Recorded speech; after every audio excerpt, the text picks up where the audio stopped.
All right, what's up, everybody? Welcome to this week's episode of Real Talk. We are in the, what do we call this room? The worship room? The worship room. Gosh, I'm so used to calling it the interim. Yeah, I call it the interim all the Interim time. sanctuary. Yeah, worship room. it's the worship room. And so Room of chairs, whatever you want to call it. the room of chairs. We need a sign. The room of chairs. I didn't think it was that funny. It really wasn't. It really was. I was just imagine Chris Hemsworth saying it in Thor's voice, like, Yes. all right, I'm sorry. All right, go ahead. All right, so Olivia, what's got your eye this week? Let me guess. I'm just skip me. Just go to like, NCIS. yes. Yeah. It's all I watch. I don't have time for anything else. So in my Marvel crusade, I've reached Thor, the first Thor movie. Okay. Unpopular opinion, it's not as bad As as the what critics, people yeah. remember. The second one is probably the worst of the trilogy. It's the worst Marvel movie, like, in the MCU, in my opinion. I mean, maybe. But Thor is like What's a worse? trilogy is the Incredible Hulk. Oh, yeah, that one's canon. Yeah. Gosh, I forget that one's canon. Yeah. Incredible Hulk's the worst. Oh, that's Easy. horrible. Yeah, I forget that one's canon. Thor the Dark World's probably second worst. Yeah, I forgot the Incredible Hulk was canon. Yeah. Yeah, okay, never mind. You're right. But Thor as a whole is not as bad as people remember. It's really funny. Mm-hmm. The Thor movies are the funniest Yeah. out of all of them. So, all right, Olivia, do you got anything you want to say about Chris Hemsworth and Thor? No, could care less. She won't even watch it for Chris Hemsworth. That's how uninterested That's she how is. uninterested she is.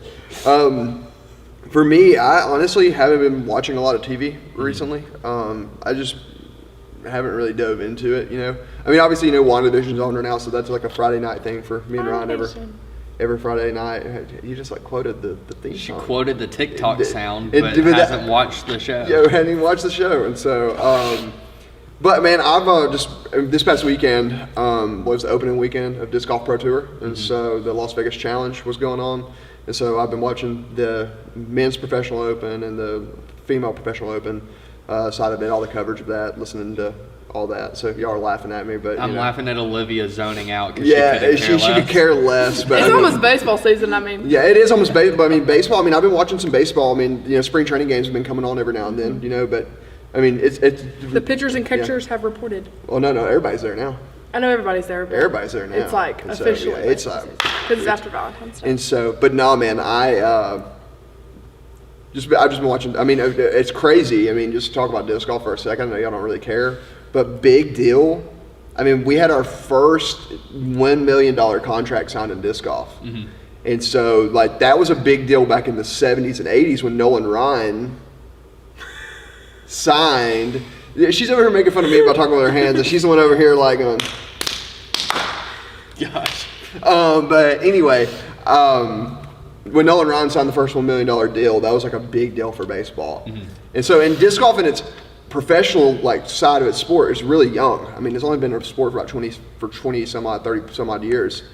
And so really big deal that a guy signed a $10 million contract for That's 10 insane. years. I'm doing the wrong thing. And so, I mean, just to throw frisbee, but I mean, that's a big deal. So I was like, man, Don't I've been just telling fight. y'all for 4 years now, I've been playing disc golf. It's on the come up. Yep. All right. It's coming up. So, Only in your mind. me and Alec Cornett are actually going to go try to play soon. So, How long until it's an Olympic event? so it's already in the World Games. It's already in like some of the World Games. So Ultimate Frisbee is actually in the World Games. Right. So when the World Games come to Birmingham, I think it's next summer. Which it's really funny. The World Games. Are you familiar with the World Games? Okay, so the World Games are the games that like don't make it to the Olympics. And so it's like all just random. So Ultimate Frisbee is a World Games sport, and so I think it will make World Games first and then become Olympics. We'll see. I mean. It's grown like crazy in the United States and Europe. Like it's taken over like places like Germany, Sweden. It doesn't have a big following in like the Eastern countries yet. You know, it's like, not good. like Japan. Well, there's the Japan Open. There's the Thailand Open. There's some sports like that, but I don't know. I say 10 or 15 years. Yeah. It's already on ESPN. Like they've already signed another deal. We don't know what tournament, but there's gonna be a tournament on ESPN this summer. So we don't know. Really big deal though. So that's awesome. I'm happy for you. Thanks, In I your sport. appreciate it. Man, my sport's growing, and so I still have hope. But anyway, so what's got your ear, Olivia? What you been listening to? like music-wise, podcast-wise? Emma Grace has changed up her music style, so it was Toby Mac yesterday. Toby Mac. So that's what I listened That's to. a throwback. That What is. song Toby Mac? I don't know. Just I don't all know of it. titles. And just Toby Mac. Olivia's like the hardest one to ask. Like, what's your like what's got your eye and what's got your ear? Because Olivia just doesn't engage in media a lot. Yeah. Well, I mean, my job is to listen to people talk all day. By 11:30, I'm talked out, Makes sense. Makes sense. Makes sense. and I still have an hour of Yep. homework left to be talked out. There's of. this song by Toby Mac, and every time I think about Toby Mac, it just reminds me of Ignite 412. The first ministry I was ever a part of, and served with the Rogers. Ignition by Toby Mac. Have you ever heard that Yes. song? Oh, that song is so fire, dude. Yes. It It is was such. something about you. Pull up Toby Mac real fast. I gotta figure out what this is. Okay. Toby Mac Yeah. songs. So, but the thing about Toby Mac, man, that guy has like diversified himself in Christian music. Like he started out in DC Talk. Yeah, he's which been was- around for a minute.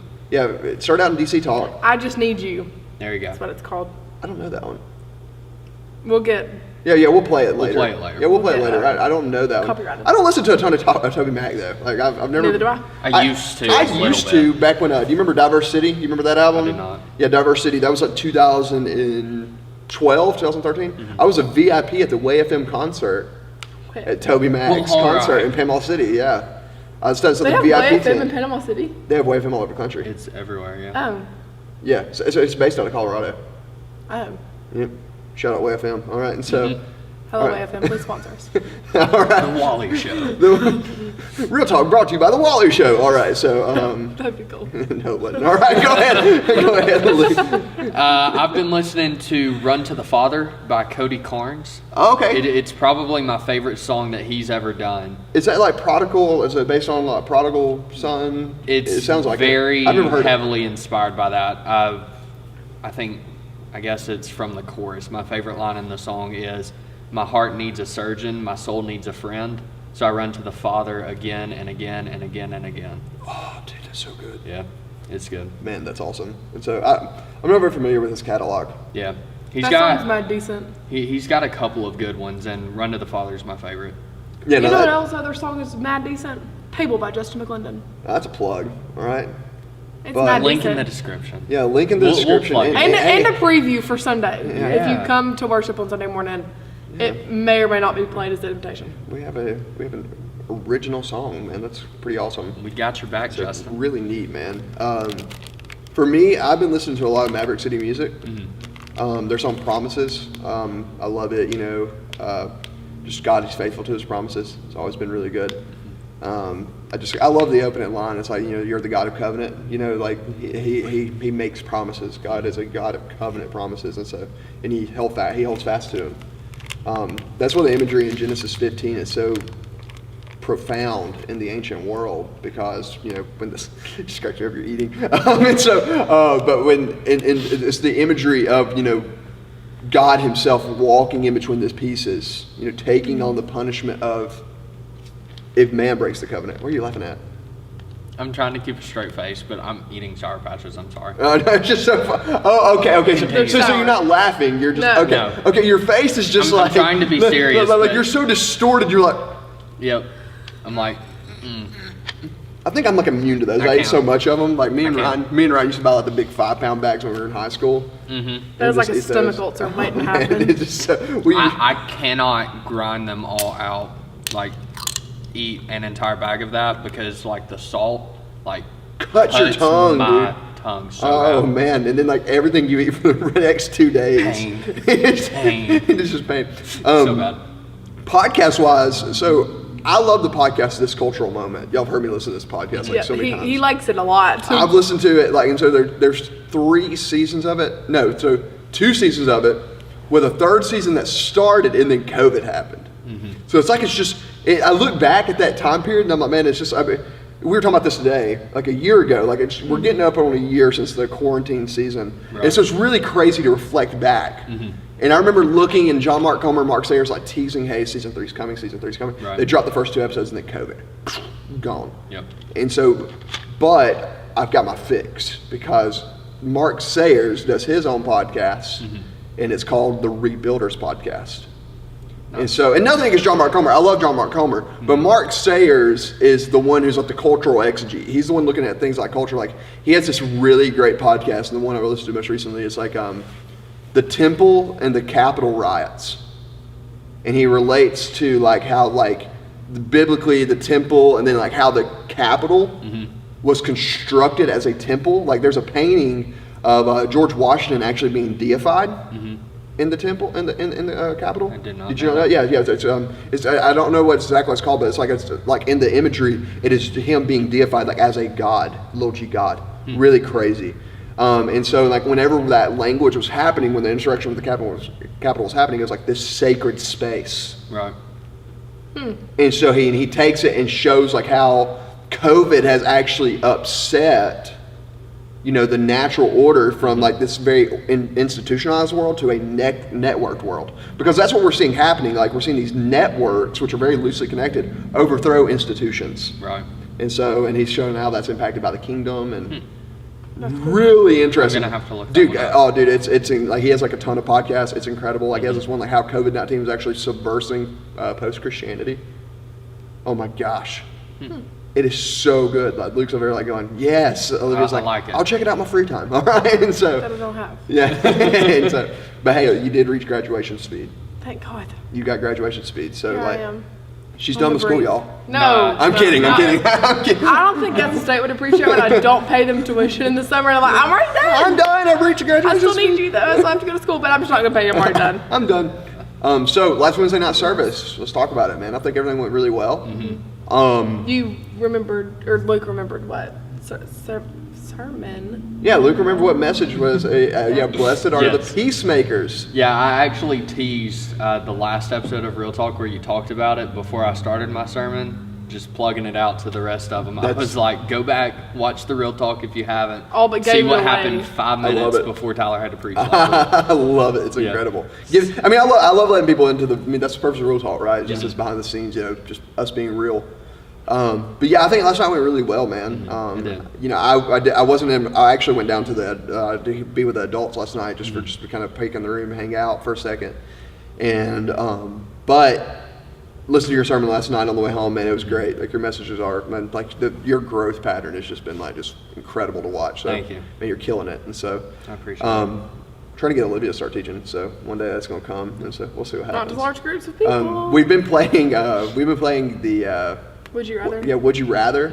Man, that game was a lot of fun last night. Yeah. And so these big crowd games have been really popular with our kids recently. Yeah. I've really enjoyed that.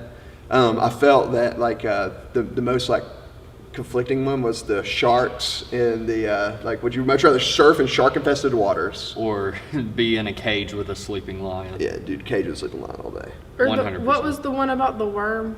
Oh, eat a live worm or eat a dead bug. Yeah, Zane Pruitt said, well, you don't get the flavor of the worm unless you crunch it. Yeah. You got to chew on the worm so you can have the texture. Just, No, thank you. so many student ministry moments, man. You know. Oh, gosh. But no, I mean, I just think though, like going back to your message, like, you know, being a peacemaker, I think that is something that our world desperately needs.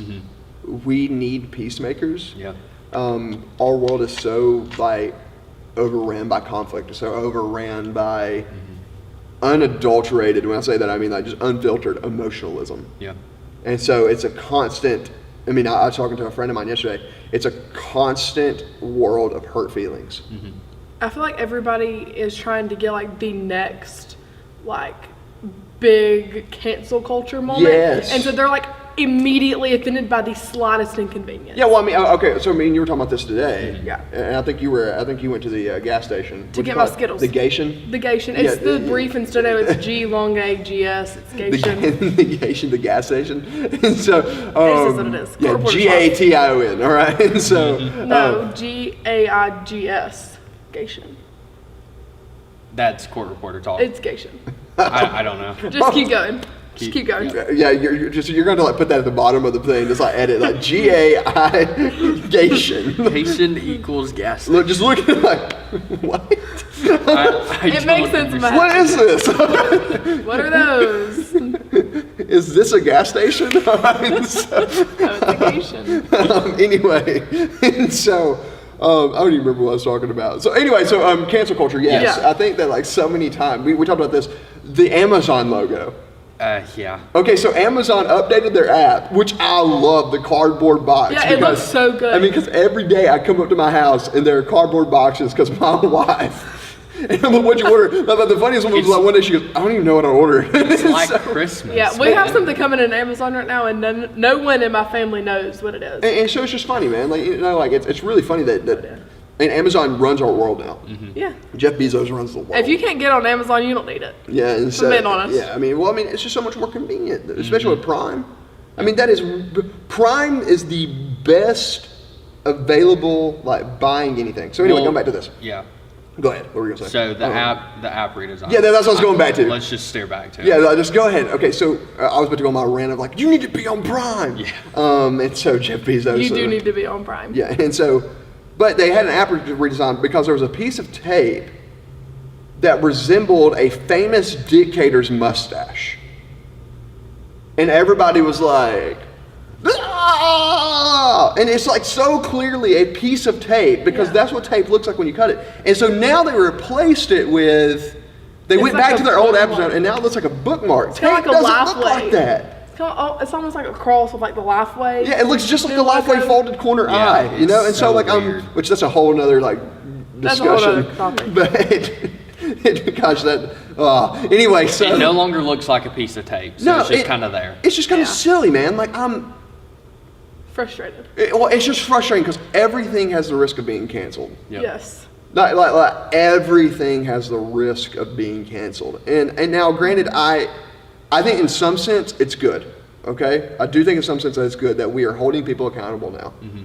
But now it's to the point that like it's gotten to the point where like you see stuff now, you're just like, oh my gosh, this is so ridiculous. Well, it's Pandora's box. Once you start canceling things because it's offensive or whatever you want to say, you can write that off for anything. I saw a really neat thing that happened the other day. So there's a really popular TV show where one of the characters, former like cast members, got canceled. Mm-hmm.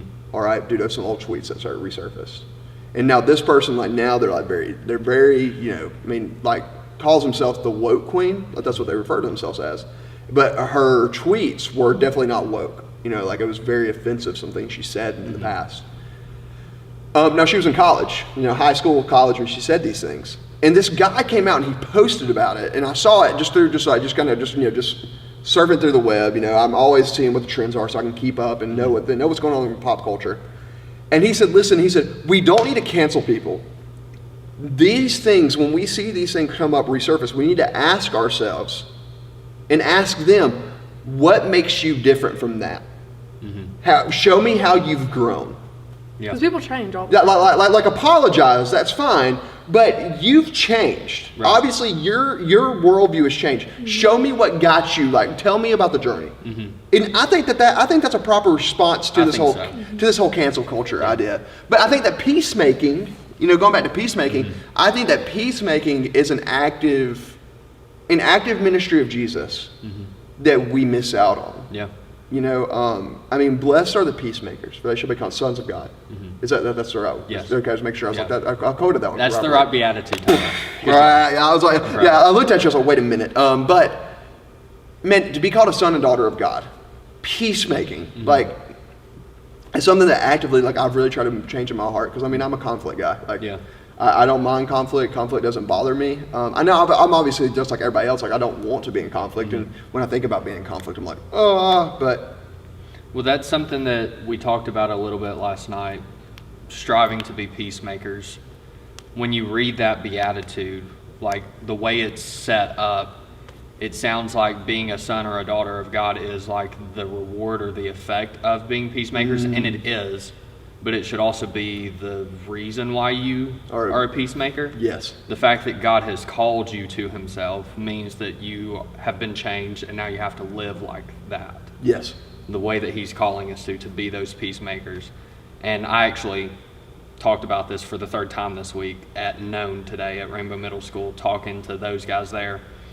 And I think the way I worded it to them was, living peacefully is one of the most chaotic things a Christian can do. Oh, dude, that's good.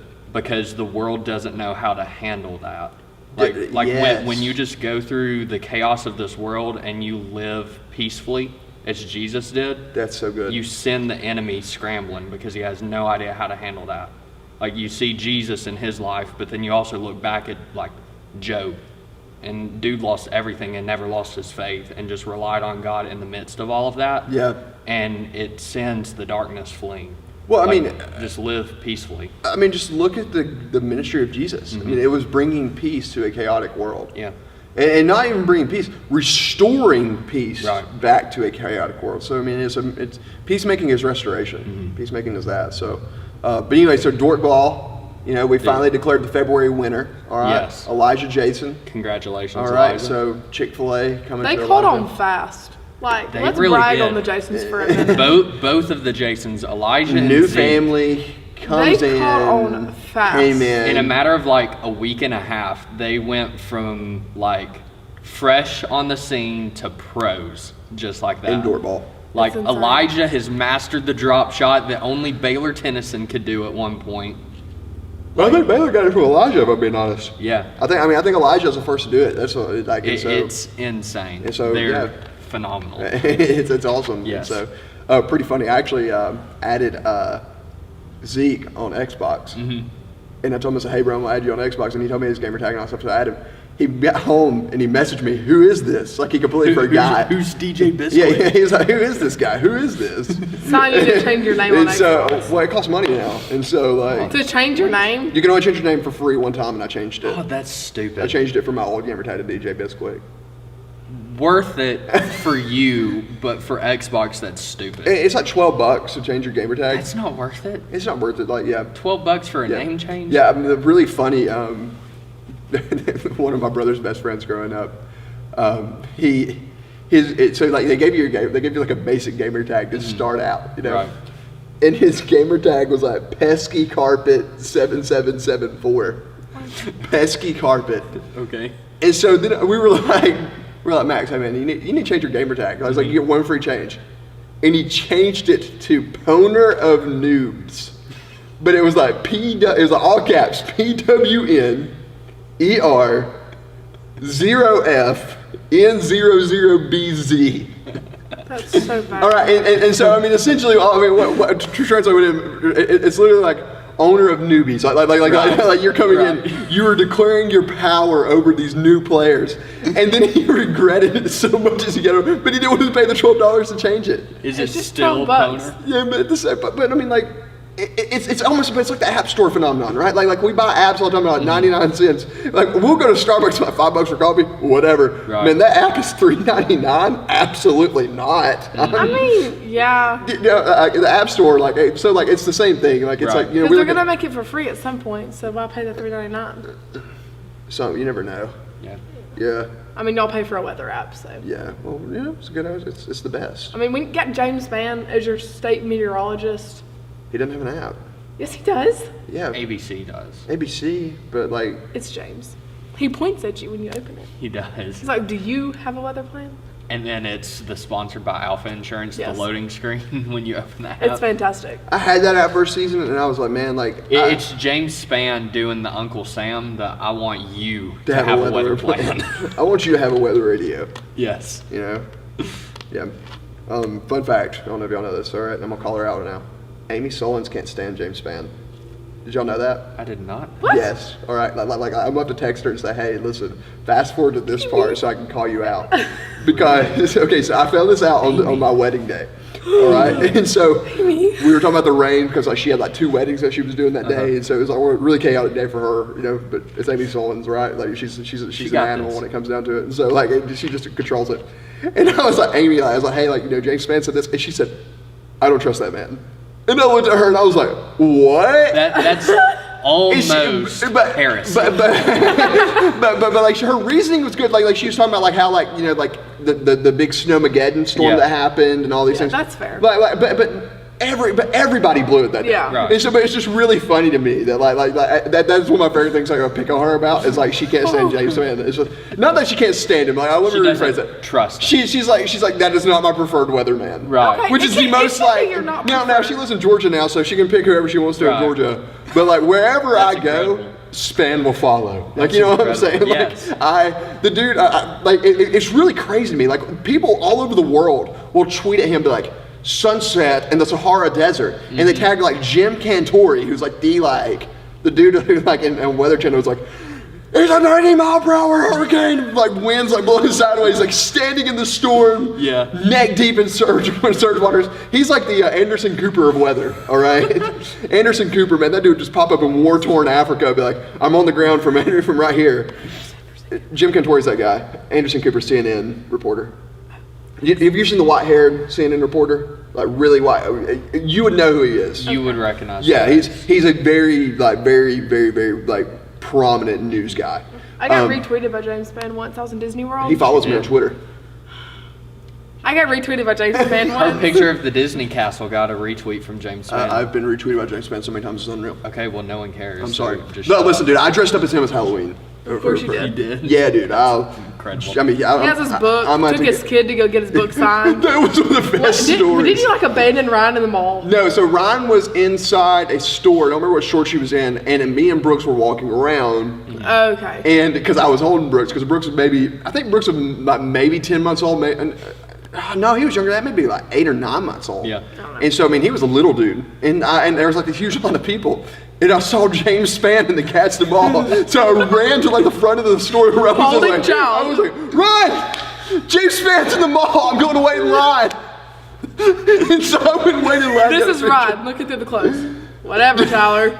That really was what she did. And everybody was rolling laughing. I go, like, he autographed the book for me and all this stuff. It's a great book. If y'all ever want to borrow it, it's a great book. He has a crazy story.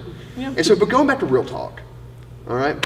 Are we actually going to real talk? Yeah, let's jump to it. And we're going to make this segment quick, because I think like last week's segment, it was good. I think it just kind of ran a little bit long.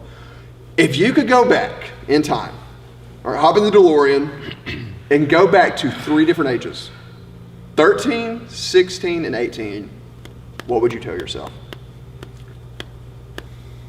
So You get to go first. I go first? Yes. Okay, so we're going to go, they're going to be order. It's going to be 13, 16, and then 18. Sure. All right, so 13, I would tell myself that you don't have to take yourself so seriously. Like, I grew up in a world that the iPhone was introduced into. Does that make sense? 2007 was the first iPhone. I remember when they introduced the first And one. I think that, and so 2007, 2006, so let's see. Yeah, 2006 was the year I was 13 years old. So like MySpace was just taking off.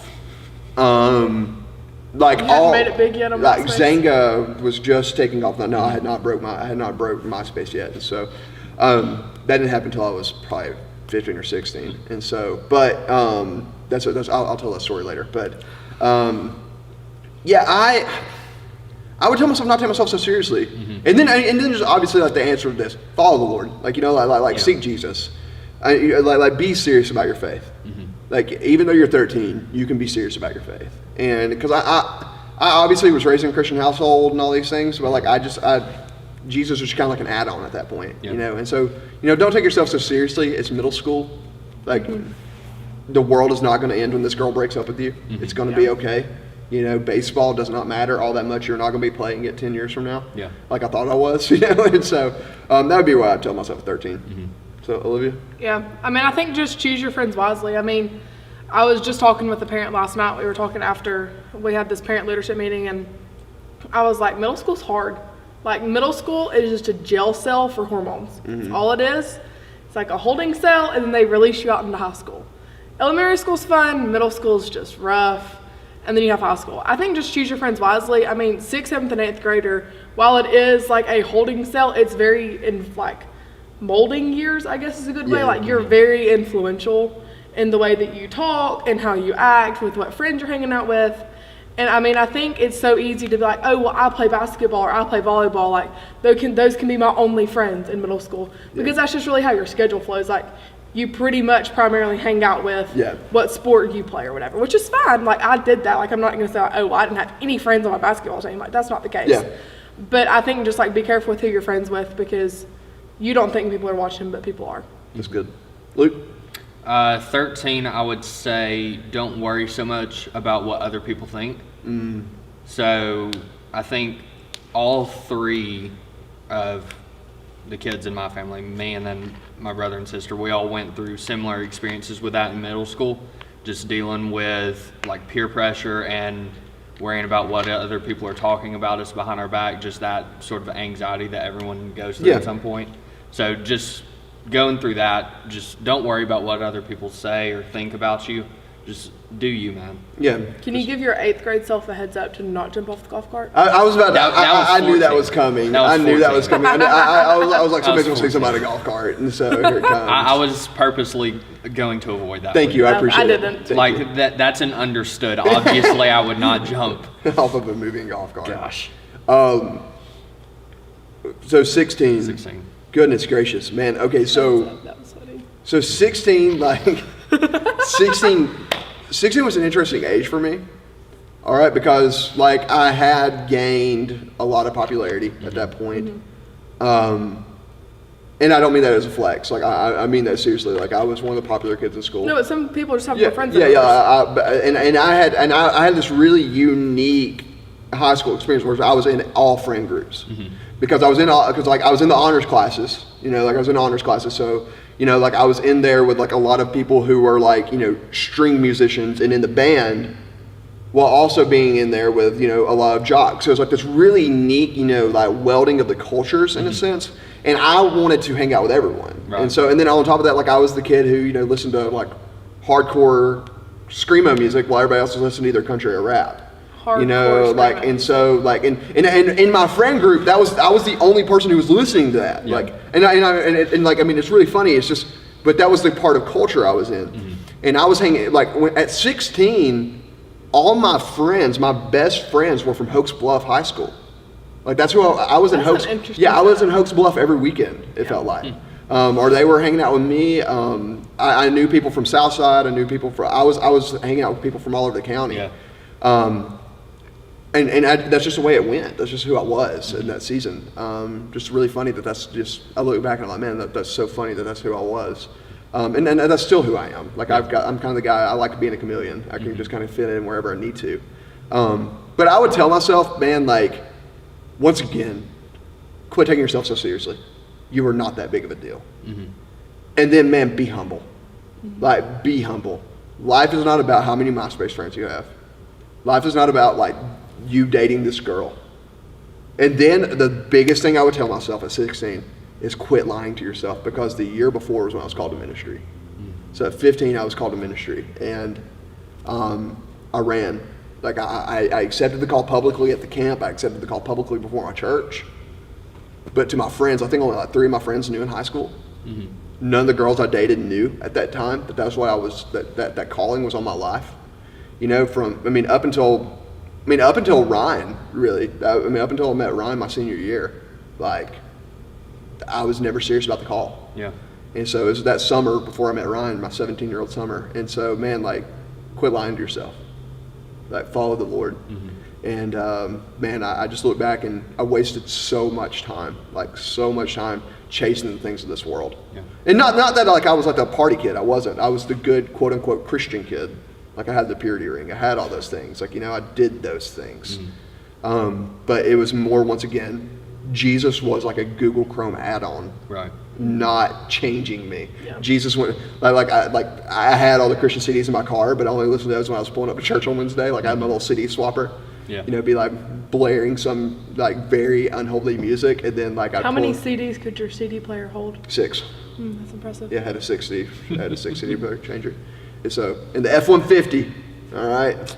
I had an F-150. I missed that truck. Was that F. Scott Fitzgerald? No, F. Scott Fitzgerald. You didn't get to experience F. Scott Fitzgerald, did you? No, it got messed up like 6 months after I came here. No. It was right before you came. It was February. It was February 2015. Oh. No, 2016. I remember the death of F. Scott. Yeah, F. Scott Fitzgerald was my Ford Escape. Oh. I had a Ford Escape. I had an SUV that I bought when I graduated college. The F-150, is that the truck you flipped or wrecked or something? My cousin wrecked that. Gotcha. I wrecked my Camry. Gotcha. Yeah, I had a. As you can tell, Todd's had a few cars. Yeah, I had a 1998 Toyota Camry. That's a funny story that I got pulled over for being a suspected vehicle all the time because it had tinted. I mean, it was just is go. My wife was so ashamed Very to be seen with me in that unique car. Huh? It was a very unique. It was a very car. unique car, and so I'll have to find a picture. I got a picture of it somewhere. I'll find it and post it. But yeah. Anyway, Olivia, 16 years old. Well, 16-year-old me was coming off of the heartbreak of not being able to play any sport whatsoever anymore.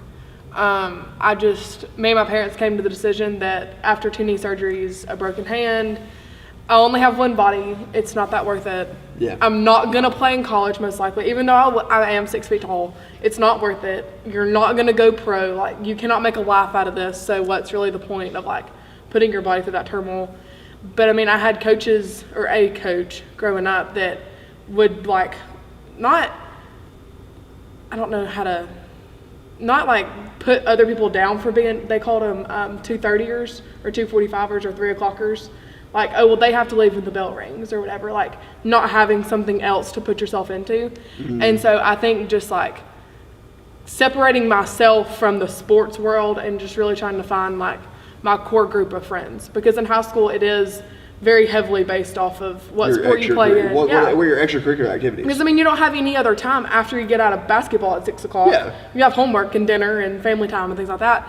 And so it was just hard because, I mean, I'd spent 3-4 years with these girls, and then it was like, oh, you can't play basketball or softball anymore because, I mean, your body's been through heck and back, and you just have to really find who your people are. Yeah. And that's hard. I mean, at 16 years old, they've already found their people. Yeah. They're driving, kids are doing gosh knows what in their cars, and so it's just kind of a hard place to be in. Yeah, I mean, 16's that year that you first taste your first like freedom. Mm-hmm. Yeah, like it's that year you first taste freedom. And like so, yeah. freedom for each kid is so different. Yeah, like, it's really interesting what that is. Like, I have not strict parents, but I mean, my parents have boundaries and things like that, and then like the other kids are just, oh well, my mom doesn't care what time I come home. I just stroll in at 1:30, and I'm like, I can't stroll in at 1:30, and I'm 21, almost 21 years old. Funny too. I mean, like even mine and my brother's experience. Like we grew up in the same house.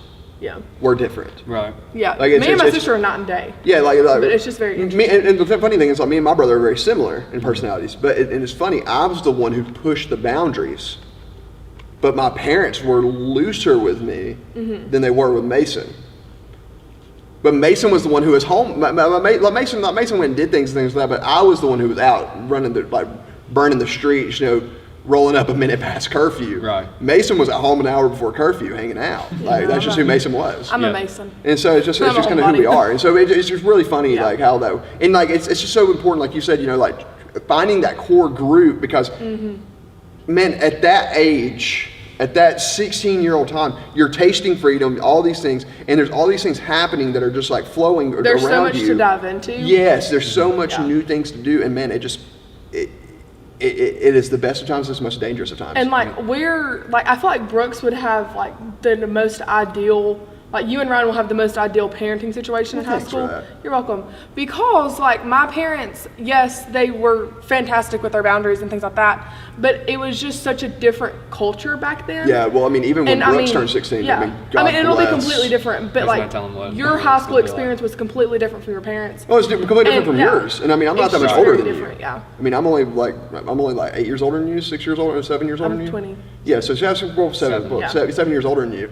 Like, I'm not that much older than you. Yeah. But now how quickly things change. But things change so quickly, and like our parents didn't have like, my mom always tells me like if she ever had a phone like that wasn't a bag phone with emergency hours on it, like she would have been in so much more trouble because she would have gotten caught doing whatever she did on the weekends and stuff like that. And so it's just such a different dynamic. It's a different in the way world, like our parents went to high school, or even your parents went to high school. And stuff like that. It's just and that's the thing that, like, just speaking to this and like being a parent like in this time period, man. I mean, like my little man's little. Like, I mean, there's not much that like he's 2, but I think about, like, I was thinking about this the other day. Like, I was like, man, when he's 16, goodness gracious, like, what's this world going to be like? Yeah.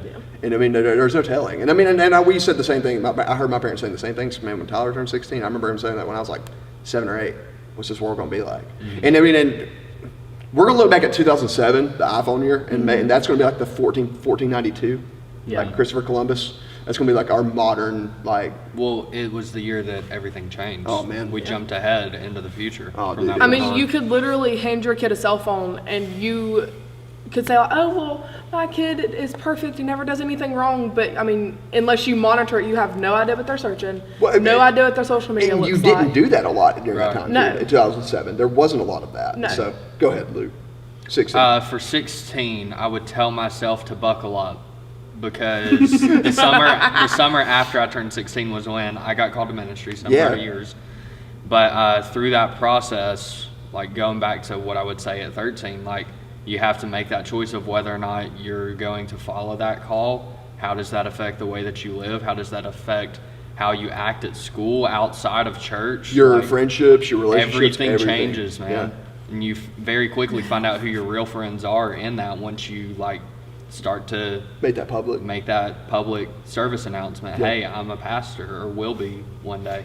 I was going through my phone deleting some old pictures, and I have a screenshot of I think it's from Ruthie Baker. And it's a picture of you in high school, and I had to show it to you. Yeah, it's of you, and you're reading The Contemplative Pastor in class, and it said, and it's like all these girls and guys in here talking about their relationships, and I'm over here trying to study how to be a pastor, and it's in quotes. It's really funny. It's really funny. From Ruthie? Yeah. I'll have to show you that. Yeah. She's hilarious. Yeah, I'll have to show you that. It's really funny. That's incredible. So, yeah, it's really funny. That's still one of my favorite What books. class did we on have with pastoring. her? I don't know.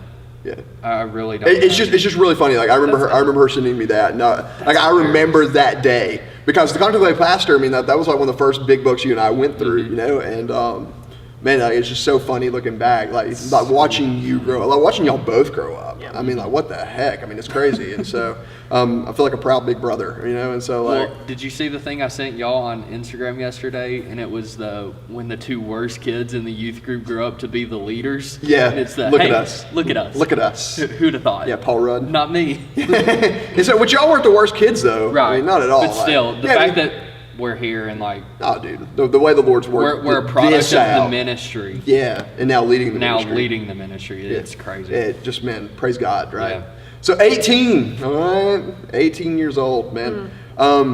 So 18, I was dating my wife. You know, like dating my wife. She was my girlfriend at the time, and so, man, I look back at 18-year-old me and I say, number one, I would say, man, Tyler, I'm proud of who you are. Like I'm proud of who you became, like at 18. Because at 18, I was more serious about my faith. I would once again tell myself, be humble. Mm-hmm. I would tell myself, number two, man, sin is all around you. Like, surround yourself with accountability. Mm-hmm. You're not invincible. Yeah. Surround yourself with accountability. I felt like I had a little bit of accountability, but I didn't have a ton because what happens is, and I've honestly, in a lot of ways, tried to help y'all in this. Mm-hmm. When you get called to ministry, or when you're dating someone who's called to ministry, because you're called to ministry too. Like that's what that's what me and Ron tell people all the time. That's how it works. Like you're both called to ministry. Yeah. People treat y'all like you're like the super Christian of the student ministry, yes. Or like they. And I purposely didn't do that. Right. I purposely tried to shield you guys from that because and I'm not saying like that happened at my church, but at 18 I was already leading alongside Jason and Catherine at Ignite 412. Mm-hmm. You know, and so in a lot of ways I was leading the biggest student ministry outreach of our church at the time alongside Jason and Catherine, and so I felt, and with that came pride. Right. With that came this feeling of I've made it.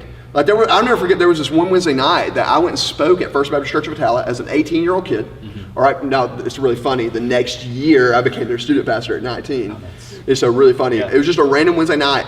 I took kids from Dwight to go to First Baptist Church of Attala on a Wednesday night. Mm-hmm. Because they wanted to come hear me. Right. You know, and so and that built up a lot of pride in me. That built up a lot of like, you know, this just like this. I'm 10 foot tall and bulletproof, and man, like Tyler, like 18-year-old Tyler, like first off, shut up. Mm-hmm. You're not that important. And I mean, and I look. There's this message from Jared Wilson that I heard in 2017, right after Craig left our church and went to the EBA. Was going to the EBA. Me and Nate were in Kansas City listening to this message, and I remember just sitting there going, man, like what's this church look like, you know, without the pastor who hired me. You know, and I remember sitting there, and this guy got up there, and the first sentence he says, brothers, I want to commend everyone in this room to commit yourself to a faithful ministry of nothingness before the Lord. Like in the grand scheme of things, like we're just a blip on the radar. Now what we do impacts for eternity. Like I'm not saying like it echoes through eternity. Like the people that y'all are going to touch in your ministry are a result of my ministry, you know, and that means for all of eternity, it's just going to be this echo. And the people like Jason and Catherine pouring into me, y'all are a result of that. Like, you know, it's just this huge chain, but ultimately there's going to come a day where Tyler Armstrong is forgotten. It's nothingness. Preach the gospel, die and be forgotten. And so, and that's what I would tell 18-year-old me. Yeah. Like, man, calm down, be humble, stay humble. And then, like, man, take care of Ron's heart. Like, because I mean, I know we were dating and all those things. I feel like I did a good job being married, or you know, I mean, we've been together 11 years now. Bless her heart. Yeah, we've been married 11 years now. But man, I could have. Has it really been 11? Yeah. You've not been married 11 years. No, we've been together 11 years. Oh, I was about to say you've not been married 11 years. Did I say married? I knew what you were I said saying. together. I just say married. I meant together. said I'm sorry. I was We've been about to say, together I 11 years. believe. No. We did not. We did not like. We did not like old school, like, you know. You just 18, look at 15 me year and old we married. got gray hairs. Yeah, man. Has No, it but I been mean, this but like we did get married young. I mean, Yeah. but at the same time, like, you know, I look back, I could have shepherded her heart better, even as an 18-year-old guy. Yeah. I could have done better in protecting her in that. So, you know, take care of her, like, care for her, love her. You know, love her like Christ loved the church. I'll practice that because that's going to impact your marriage one day. Yeah. So, Olivia. For sure. I think just buckle up or buckle down, I guess is a better way to say it. Yeah. At 18, well, I graduated high school as a 17-year-old, but I didn't know I was going to be in court reporting school until like January, February-ish of my senior year, which is like super late. Yeah. And so it was like January to April of my senior year was like a blink of an eye because I had no idea what I was going to do. Yeah. And then once I got into CR school, it was just like full speed ahead trying to get everything lined up. And I had like this last summer of like freedom because we go to school year round. And so I had this last summer of freedom, and I really just tried to, like, as cliche as it sounds, like, find myself, I guess is what you could say. Yeah. Yeah. You had the grounded Christian wild girl. Yeah, no, like I wasn't like drinking, partying, like nothing like that. No. But you were like, you just kind of had this like, I gotta find my own way. Yeah, I mean, it was like the first. My parents kind of like pulled back the reins on like when I had to be home, and so it was like my first sense of like true freedom, if you will. Even though I do still live at home and all those things, it was just kind of like your actions have consequences. So do what you wish, but you're gonna reap the like what happens if you not break the law. I mean, I didn't do anything illegal. There's but a verse in like, if you Ecclesiastes that says that. Like it says, young man, you know, follow the desires of your heart, but realize that you're going to answer for everything you do. Yeah.